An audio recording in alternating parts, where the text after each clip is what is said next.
This is POCO X3 GT, and today I will show how you can download and install the Opera browser app on it.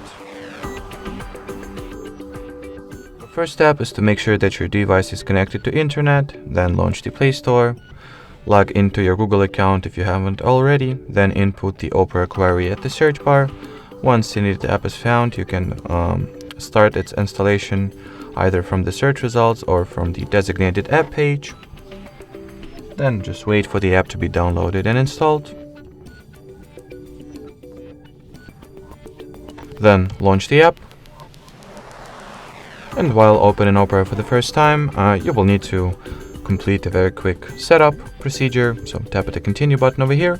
Then decide if you would like to enable notifications from Opera, or receive notifications from Opera rather. Then you can set Opera as your default browser if you want to, of course. And at this page you can either customize the data collection preferences or simply allow everything that the browser is asking for, and well, start using it.